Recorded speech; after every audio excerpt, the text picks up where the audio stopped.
Do you wish you could get virtual attendees to turn their cameras on? Is engagement the number one issue on your virtual meetings? Do you want your meeting to be the most engaging virtual meeting? Well, welcome to the Engaging Virtual Meetings podcast. In this podcast, we'll talk to the top people around the world in virtual meetings and give you, the listener, the best ideas to host engaging virtual meetings. Make sure that you click subscribe so you can get the latest episode of the Engaging Virtual Meetings podcast. Now, let's welcome your host, the author of the #1 Amazon hot new release, Engaging Virtual Meetings, John Chen.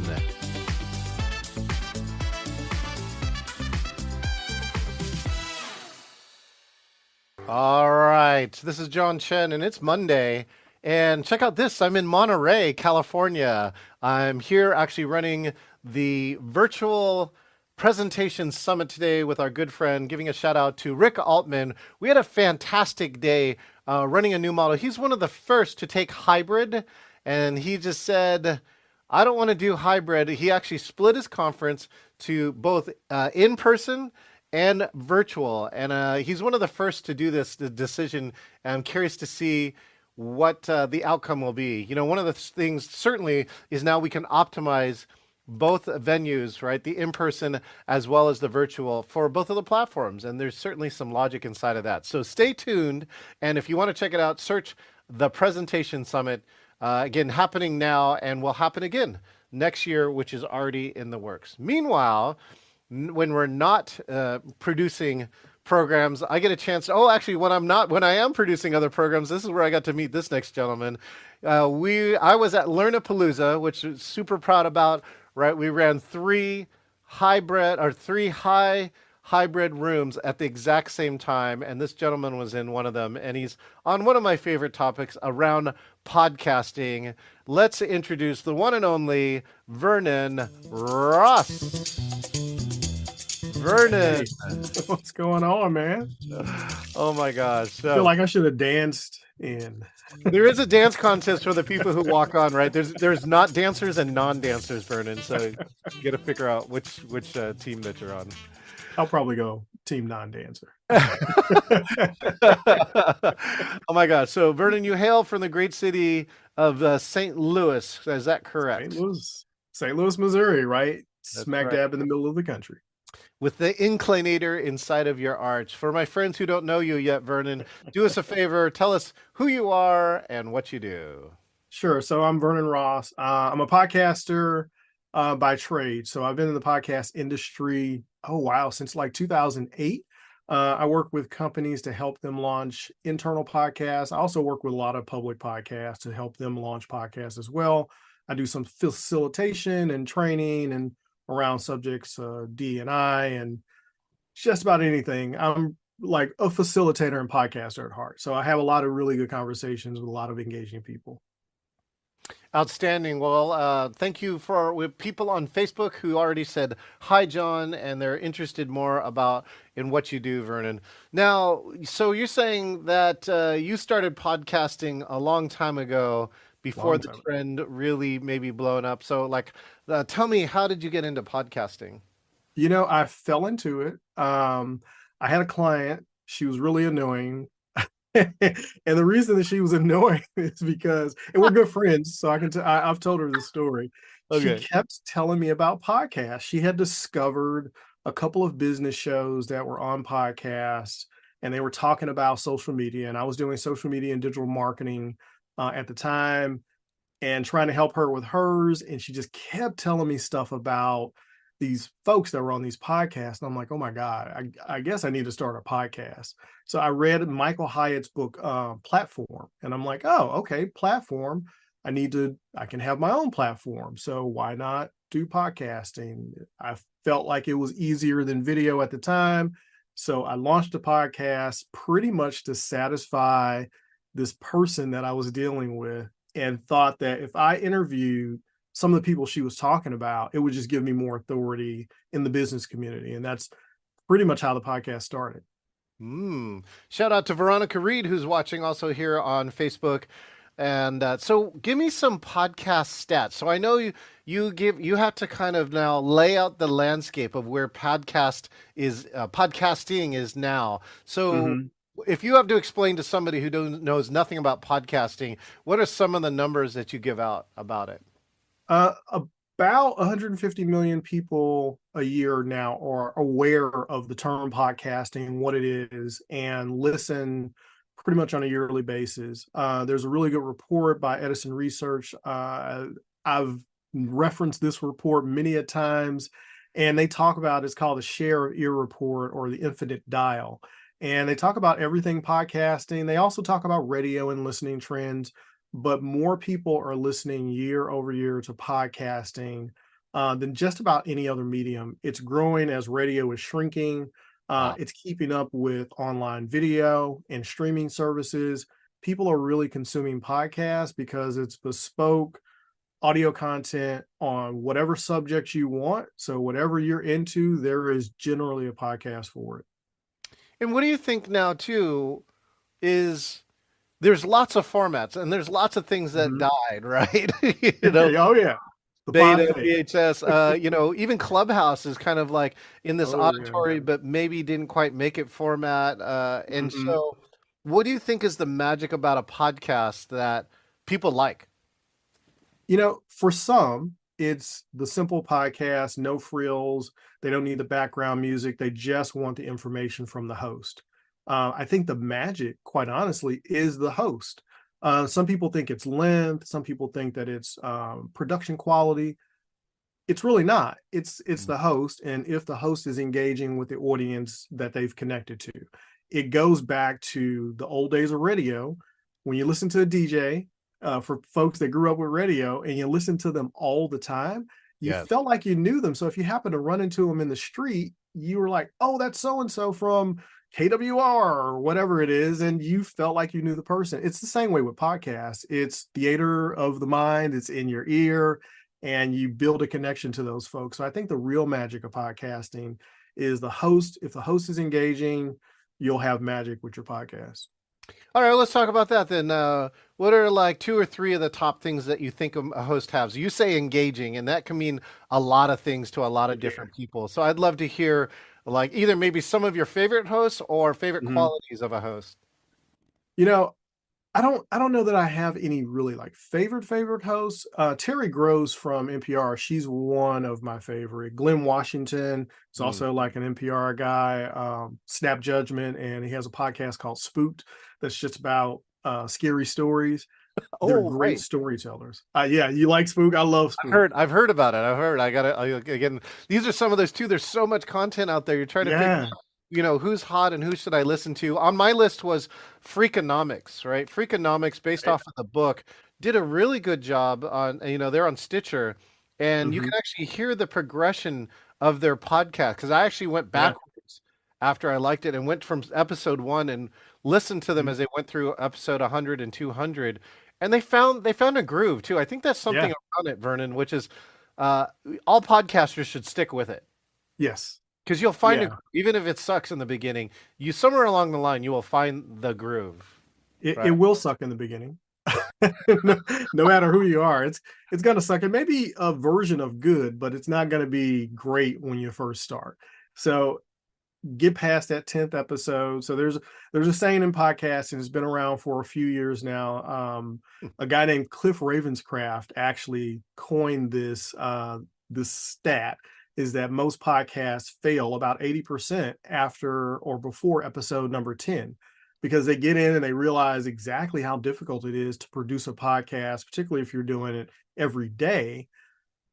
You have to get in a cadence and just stick with it. I know he had thousands of episodes before he ended that podcast. It was called Podcast Answers, man. It's a great podcast. I learned a lot from it and got to know Cliff. But it's interesting when you start podcasting. If you don't stick with it, you just don't get that podcast muscle built.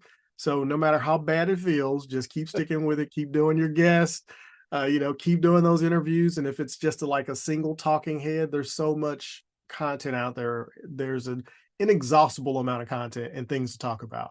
So if people go, "Oh man, I can't think of anything to talk about," just go on the internet and figure out what you like, and there's somebody else that's gonna want to hear about it. Well, that's what convinced me. So when I quit my job at Microsoft and I took some time and I toured the United States, and that convinced me that you can have a job doing anything in America for the most part. Like you have a passion around anything. There's a city and a place that will support you somewhere. There Uh, is. I would love to hear though some of these suck stories, right? Just so people know that even if they have a bad podcast, that you can recover from it. But I would love to hear some of Vernon Ross's biggest suck stories. Meaning, you Oh don't have to my. name any names, right? Unless they let you. But I would love to hear some of the biggest disaster stories. All right. So when I first started, Mm, the way that I actually started my podcast, I knew I wanted to do a podcast. I had planned for it to start. There was a site and they specialize in podcasts for television shows. yeah. It was a great idea. They were like a 90-minute a week show, and they were going to pay the host. I was like, oh wow, this is a great concept. I didn't want to do the podcast for them, but I was slated to interview the creator of this. Yeah. Day that I was supposed to go, September 30th, no show. And I'm like, oh, great. My backup was a no show. My backup guest, I had a backup guest. And then my backup to the backup guest was also a no show. So my Oh, first podcast episode was a solo show where I got on the mic and riffed for about 30 minutes, and that was it. I launched it officially October 1st because it was midnight by the time I recovered from the 3 no shows. So that was like the biggest fail number 1. wow. So here, I'll tell you some of the systems that at least I've developed for this podcast because it can be easy. But you got to Yeah. develop a system. And so, like, for instance, I use a scheduler. So mine's Microsoft Bookings because I used to work at Microsoft. Mhm. And it's so easy to schedule an interview. Like, I go to a group of speakers and I'm like, who wants to be on a podcast? And it's like 7 people, right? So you network around. I make it easy. I schedule the hour whenever you want. It's not when I want, it's whenever you want. So Mhm. that's number two. Number three is then you just got to get into Zoom. So that makes it extraordinarily easy. And Yep. then use Restream here. So using Restream means that when I push this button, not only am I recording this, but I instantly put it out to 15 different locations at the same time, including YouTube, and then end it, right? And then everything is, I don't even have to publish it in any way. So if anyone's subscribed to my YouTube channel, they get it instantly. And now the last part is I do have a virtual assistant who will take the YouTube, strip out the video, just go straight to the audio and put it up. And now I used Buzzsprout.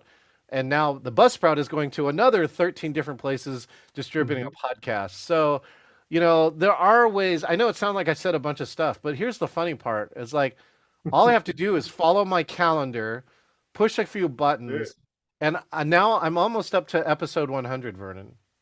That's So, it, man. That's that magic number. oh, and is that the other number? Like if I get to That's the other 100, I magic can have number. Yeah. something? You have to celebrate once you get to 100. It's a milestone. Just like if you live to 100, you got to celebrate. You get to 100 podcasts, you got to celebrate. Hmm.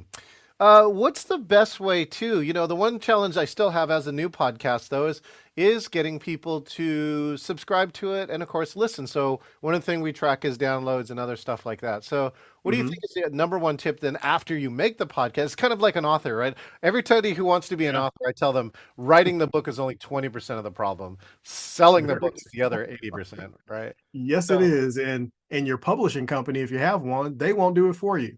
no, So no. you learn that when you publish a book through a publishing company, they will not sell for you. Yeah. The biggest way to promote a podcast is quite honestly an email list. Hmm, It's marketing 101, building an email list of people that you connect with over a period of time. You can start with your LinkedIn connections hmm. and request, not just like add them to an email list, but let them know that you're starting a podcast and ask them if they want to get notified when you have a new episode. That's all you got to do. I started with like my LinkedIn connections, Facebook connections. You Yep. can't be afraid to let people know and start building an email list. That is like the easiest, quickest way to honestly build an audience. And even if you don't have one, Mhm. just communicating with folks on social directly, Yeah. things that don't scale, like a one-to-one conversation. Hey, would you subscribe to my podcast? I'm starting a new podcast. I'm really looking for subscribers, and it would be important to me if you just took a listen to maybe one or two episodes. Yeah. That's really the way that you build a podcast. Oh, interesting. All right. Well, let's see. So, are you podcasting with a lot of virtual meetings, or tell me what did you do with virtual meetings over the last 3 years, Vernon, when of course everybody had to start?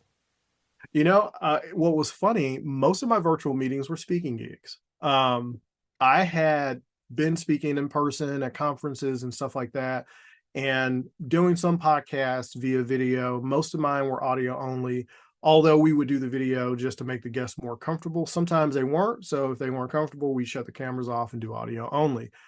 But I ended up doing more virtual conferences in 2020 and 2021 as speaking gigs than just about anything else. And what I learned is backgrounds have to be nice. Using a nice camera helps a lot when you want to engage an audience, particularly for, you're speaking and you're doing a thing, and people want to be, they don't want just your kitchen or your couch. You've got to have something. If you're in an office, try to, jazz it up just a little bit. Good lighting helps. Definitely a good camera. More than Yeah. one is great if you can do it, but just the basics of, if you want it to look nice in a virtual meeting, think about it like, what would I want to see for 20 minutes, 30 minutes, 45 minutes, or 8 hours if you're going to be in a virtual conference? Outstanding. Well, all you people who are watching, Gregory Knievel and of course my good friend BJ Stewart in Chicago is taking a peek here, doing some great work with Hey, Showtime. oh yeah, he's doing some amazing work. He's helped entrepreneurs, help write business plans and get their businesses funded. So Mhm. really cool work. So if any of you have a podcast, hit it in the chat. Oh gosh, Philip Jones too. They run training magazines like Webinar Network. They have an immense Oh, webinar yeah. network that goes along with that. So Vernon, tell me too about most people think of podcast as audio, but Mhm. video is also becoming, I think, a part of a lot of people's podcasts. What are you seeing on that? Oh man, you touched on a sore subject for a lot of old school podcasters. Oh yeah, because they want the audio only, right? And they live Yeah, there. you They live you there. will get arguments from folks that a video is not a podcast. I'm I used to be in that camp. I gave up on it. I'm like, you know what? YouTube is in there and they have an RSS feed. Hmm, So it is officially a podcast. Um, I think it's a good way to engage your audience. People want to see what's happening yeah, on your podcast. Um, you can do audio only and it's great and it's fine. And you can put some video up. But honestly, if you can have good interactions with a guest and do it on video, you're reaching a wider audience. So back to what you were talking about with growing your podcast, you have the video that's yeah. going out to a bunch of folks. If you're doing what John recommended, then that's even better where you're putting it a bunch of places so you have more opportunities to touch folks and do the audio. So I'm not in a either or, but I do think that video is a great way to expand a podcast, get you comfortable on camera, and reach your wider audience. So yeah, I'm all for the video podcast. I think it's a great medium to leverage. You're not team either or. You're team both and, right? I am now. Yeah, I'm team both. And at first I was like, no, it's not a podcast. It's not. Nope. Oh, so you were team audio only for a Yeah, I was while. team audio only for a long time. I'm like, no, it's stupid. It's not a podcast. It's a video cast. It's a video show. It's a TV show. It's not a podcast. I was in that crew for a long time. So, in the virtual meetings, of course, you said, get your surroundings right, get your audio right. Now, you talked a lot about engagement and hosts. In a virtual meeting, what has to happen for you, Vernon Ross, for you to be engaged in a virtual meeting? For me, mostly it's the content. Mm. However, being able to interaction is great. Platforms like I'm drawing a blank on the one platform. I've been on it a few times. Oh, Hey Summit. Hey Summit is a Oh, great yeah. platform. I've used that. I've been Yep. on that. There's a few other ones that I've used that are like really good where there's audience interaction. There's polls that are going off. Right. There was some great stuff at Learn Palooza Yes. with surveys and all of that stuff. If you can like pull the audience in, it's actually more engaging than some of the in-person uh conferences that I've been to. Because when you're in those, you slink into a room, you sit down, maybe you'll take some notes, you might pull out your laptop, but there's not much interaction with you and the speaker until the Q&A. If Yes. they are doing polls, then sometimes, you're trying to do it on your phone and they're trying to talk, and it's just not as smooth as a virtual conference. So quite honestly, the polls and the interactions and the Q&A, all of that stuff, I actually love it. And when you were doing it at Learnapalooza, that's one of the best implementations of it I've actually seen in a hybrid, because there was like stuff I'm like, wow, I should have used the virtual like poll stuff, because I didn't in my presentation. I was like, I should have did this. This was nice. So yeah, I like the polls and the questions to the audience. It's really nice, and it pulls you in. Well, you'll check this out. So in this conference here, Carmen Simon, so Carmensimon, Carmen Simon, just releasing some new research that her company has done, and it was really amazing. They took like a 10 or 15-minute sales pitch, and they found somebody, and this person has to deliver the sales pitch exactly the same way every single time, and they tested it over in person, hybrid, virtual, and a phone. And surprisingly, people you ask, what do you think is the most engaging format? And of course, almost 80% of the audience said face to face. But they're doing things like they have biometrics, and they have a bunch of other, eye trackers and things like that. It turned out that virtual is actually a much better way to hold somebody's attention in this particular case. It was like a 10 or 15-minute sales pitch. And so it was very surprising in its results around it. They said the second one that was actually the second most effective was the phone, Yeah. Vernon. Right? This gets you back to that auditory piece by only having one channel and having that person focus on that channel. Mhm. Actually turned out that they had better results, like higher ratings, and people said they were more likely to buy. So I don't know if you've seen any of this research, but you definitely want to check. No, but I'm gonna have to look into that. That is fascinating. It kind of lends into that thing with video. When things are changing often, it helps you to focus on it. Yes. So the virtual, that makes sense. That makes perfect sense for me. And then the audio part, I know that when you're hearing things, for at least a lot of people, or maybe not a lot, but some people, they're auditory learners, and so hearing it helps them build the picture in their mind, and they're kind of picturing things as you're talking to them. And it's all goes back to storytelling, which is one of the things I talk about, is how to tell effective stories. Well, the other piece of research that went along with this, Vernon, it was a separate research, but they said animations, right? So something that is changing actually increases the retention for the user when you use animation versus not using animation. So I thought that Yeah. was interesting too. I thought when Powtoon first came out, Mm. it's a software. Oh Some yeah. people may be familiar with it. I hated it. I'm like, this is distracting. This is stupid. Nobody's gonna want to watch this. Until I actually engaged with a few, and I'm like, oh, this is Oh. actually really good. And now I'm actually watching this and paying attention. I like cartoons, so it quickly changed my mind after I got into it. But yeah, I initially didn't think that it was something that people would like, but I experienced it after a couple of training courses I had to take, and I'm like, this is actually really good. So yeah, I get that the research is solid. Solid, and sometimes yeah, your initial impression and the long-term impression, and this is the other part too. I still think there's a lot of things where there's not enough research. People don't really know. Mhm. You have your own personal opinion, but is that actually what's Right. really happening? I think that's there's still a lot out, especially in the virtual and the hybrid field. Speaking of the future, Vernon, then what do you think is the future of podcasting? Yeah, Mm. what do you think the future of podcasting is going to go in the next, what, 5, 10 plus years? Future of podcasting. I honestly, I feel like it's going to go more towards video. Hmm. But I do think that the audio portion of podcasting is here to stay. I feel like people are more interested in, or at least very interested in, what goes on in the studio, particularly for podcasts where it's more than one host. Yeah. Folks love it. They love to watch kind of inside a studio and see people going back and forth.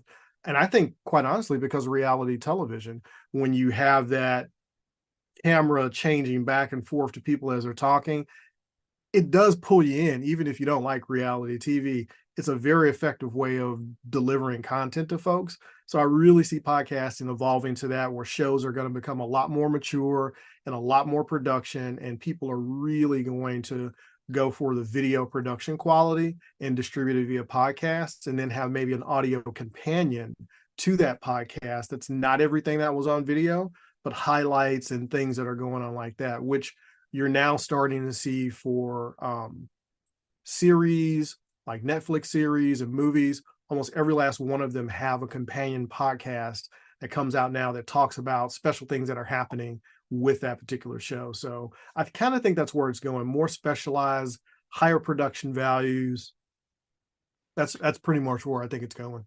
And for those who are doing podcasts here, look, you can even do simple production value here in this. In this case, I'm using Zoom to control the video. So in just a moment here, right now I can do this. You should be able to only see me.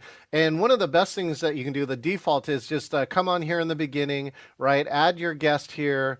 Right? When your guest starts talking, sometimes you can go off screen like this. And so these are simple things, because what happens too, I think, for a lot of people, every time they see a transition, like that quick flash of something happening, they're going, oh, something else should be going on here. So my good friend Nicole Smith is here too. And she goes, I can't stand podcasts. She can't figure out why, but she did used to be a teacher. So I don't know. She's on team non-podcast. I have good friends that are friends of podcasters, but they hate podcasts. So don't feel bad. It's okay. Well, so what do you think the future of virtual is too? So now virtual, of Oh course, wow, yeah. rocketed the last 3 years, and now it's the world's in person though. It certainly took a decline this year, and I'm just curious, like, from your viewpoint, Vernon, Mhm. where do you think virtual is gonna find its place in the next couple of years? There are millions and millions of dollars of research and product development around VR goggles, Yeah. so VR, XR, with Apple coming out with a Visions. They're $3,400 for a headset. Virtual is going, it's here. It's here to stay. Actually, one of the businesses that I mess around in is with VR tours for locations, like for restaurants and museums and yoga studios and things like that. People want to know before they go what a place looks like.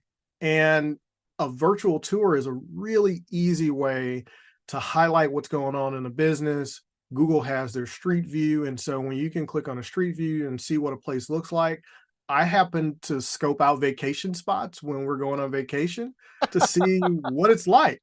Like if there's an Airbnb, I check out the neighborhood to Oh yeah. see what's going on in the neighborhood. That's virtual.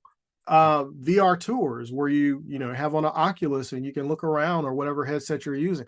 I have an Oculus and I use it all the time for doing stuff. So I think it's here to stay, particularly the virtual meetings. It is not always cheap, depending on what's going on in the economy, for folks to fly here and there to do their thing. So having a virtual conference, a virtual meeting, it's definitely a good way. The entire team that I work with, everyone's in a different city. Wow. So I mean, we're on Zoom daily. Most of my sales calls are on Zoom. They're rarely in person. So yeah, I think it's here to stay, and it's just going to grow, particularly with the development of more virtual reality headsets Yeah. and 360 cameras. There are more and more of them coming on the market all the time. So it is definitely a way to do it, and it's going to grow. I took a trip recently to Italy. We were in Milan, and I kid you not, I saw, oh my God, 7, maybe 8 people walking around. And I don't have it on my desk, but with little virtual cameras, including me on a selfie thing, walking around taking virtual stuff of Milan. Oh, And there were a lot of people doing it. I look around, I see a guy with a long selfie stick with a virtual camera on it. I'm like, yeah, with a 360 camera. I'm like, okay, yeah, yeah. it's here to stay. Yeah, I have some of those. I've put up some of those early videos with that. So, and it would be curious to see, it took a pandemic, of course, for like this type of meeting to Mhm. really hit the part. And I thought that VR might make it, but it didn't quite make it during this time frame. So there's going to be one other event. Something's going to happen, right? So there's going to be some kind of breakthrough that will allow it to hit the mainstream. And of course, AI is what got cracked this year, right? So I find some things like that really, really interesting. Vernon, let me see with this. What's your wish for 2024? Ooh, my wish for 2024 for virtual or just in general? In general, your Vernon Ross wish. Ooh, my Vernon Ross wish. Well, I actually am working on some stuff with virtual and doing some tours. I think there's an opportunity for companies to actually combine virtual tours of their businesses along with an audio tour. So as you're viewing a virtual tour of a place, incorporating audio in. There was a tour provider that I was talking to, and he was like, if there was a way for me to like tell people what was happening in the location, I think it would really help. I had a conversation with a real estate agent, and we worked on it and figured out a way to embed an audio into a virtual tour. And she was telling me, she's like, this is like really bringing in leads because people click on it and they're hearing it, and it's like I'm there walking them through the property. So I want to see something happen with that because I think it's really the next wave because people want to, I mean, they do Zillow tours. Think about that. I mean, folks get on Zillow and play around and go and look at properties. And if there's a virtual tour of it, which Zillow now has, Yes. I kind of think that's where it's going. So I really, really want to see more stuff happening with the 3 headsets that are like hitting the market. The new Oculus is already out, and that Facebook thing that's like $3,400. That's going to be insane. I don't know if I'm going to get one, but I kind of want to see it. But yeah, I'm looking forward to that. I think things are really gonna like take off in the VR space, mostly because there's a huge amount of investment going into it. Oh, genius. Well, I am on VR on Quest 2. We're going to trade IDs, so I'm going to have to Oh yeah, we are. find something that we do here. Vernon, the last piece here. If people only remember one thing from this interview from you, what do you want that one thing to be? You know what? Almost anyone and everyone can start a podcast about anything you want, and particularly within your company. It is hard now with this hybrid environment, and I talk to folks every day where they have employees that are just distributed. Some are in the office, some are not, and building that team cohesiveness that you used to have when everyone was just in an office environment is extremely difficult to do. But doing some employee podcasts, building for like your ERG groups, stuff like that, it's not super complicated, and it's an easy thing for folks to do. So the one thing I want folks to walk away with, it's not super hard to do a podcast, particularly if you're doing it for your company. If you want to know more about it, reach out to me, but you can do it. It's easy enough to do. There's a lot of tools out there. John has a lot of resources, and I just want you to know it's possible. It's not one of those things that, oh, I can't do that. I'd like to do it, but I don't want to. I can't do it. You know, you can do it. And of course, I put the link there for Vernon, enterprisepodcaster.com. Again, enterprisepodcaster.com.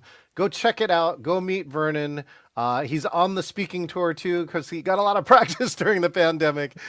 He was also presented. That's where we met, was at our Learnapalooza. Our good friend Darren Nerlin put us together. Vernon, thank you so much for taking a little time out of your day here on the Engaging Virtual Meetings podcast. Absolutely, John. Thanks so much for having me, and hello to everybody, and goodbye. All right, thank you. We've been meeting here with Vernon Ross from Enterprise Podcaster. Do us a favor, if you're still here, right, hit the subscribe, share, like, or comment button. If you want to subscribe to the podcast, go here, engagingvirtualmeetings.online. And now, if you want to be the next person here on the Engaging Virtual Meetings podcast, just go to this website, engagingvirtualmeetings.com/meet, and hit the interview option, and you can actually see how simple my system is now that I've developed it. And you too could be a guest here on Engaging Virtual Meetings podcast. Until then, we'll see you next time. This is John Chen, the author of the Amazon #1 hot new release, Engaging Virtual Meetings. I personally want to say thank you for listening to the Engaging Virtual Meetings podcast. It is my passion to help you eliminate bad virtual meetings. Make sure that you click subscribe so that you can get the latest episode of the Engaging Virtual Meetings podcast with all of the latest ideas. Hey, I want to meet you. If you want to talk about a virtual meeting challenge, or if you want to be the next guest on the Engaging Virtual Meetings podcast, just go to engagingvirtualmeetings.com/meet. That's engagingvirtualmeetings.com/meet, MEET, and find your best time to meet up. Thank you, and I look forward to engaging with you online.